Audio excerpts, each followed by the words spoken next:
The church placed some books critical of slavery on the Index of Forbidden Books by the Holy Office between 1573 and 1826. Capuchin missionaries were excommunicated for calling for the emancipation of black slaves in the Americas.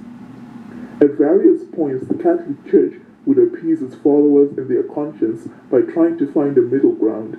Because Catholics considered baptized slaves in full communion with the Church as opposed to some non-Catholic colonies, masters could not kill a slave without first facing murder charges. If able, slaves had the right to purchase their freedom, referred to as an act of manumission. Slaves could not be worked on Sundays or on the 30 Catholic feast days, guaranteeing some days of leisure. Slaves could also join lay Catholic fraternal organizations alongside free blacks. All of these protections perhaps provided slaves in Catholic territories with a degree of protection from the harshness of the dehumanizing experience of slavery. Amazingly, Catholic bishops would publicly condemn slavery but privately allowed it to continue in colonies that economically enriched the church. Finally, in 1965, the Second Vatican Council declared that forced slavery was an infamy that dishonored the Creator and a poison in society. The timeline of the Catholic Church at critical points in history, including slavery. In 362 AD, the local council at Gangra in Asia Minor excommunicated anyone encouraging a slave to despise his master or withdraw from his service.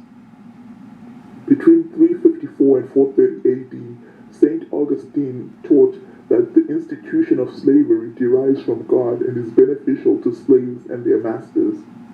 In 650 AD, Pope Martin I condemned people who taught slaves about freedom or who encouraged them to escape. In 1179 AD, the Third Lateran Council imposed slavery on those helping the Saracens. In 1226 AD, the legitimacy of slavery was incorporated in the Corpus Juris Canonicae, promulgated by Pope Gregory IX, which remained official law of the Church until 1913. Canon lawyers worked out 4 just articles for holding slaves: slaves captured in war, persons condemned to slavery for a crime, persons selling themselves into slavery, including a father selling his child or children of a mother who is a slave. Between 1224 and 1274 AD, St. Thomas Aquinas defended slavery as an institution by God in punishment for sin and justified as being part of the right of nations and natural law. Children of a slave mother were rightly slaves, even though they had not committed any personal sin. In 1452 AD, Pope Nicholas V issued the papal bull Dum Diversas on 18 June 1452.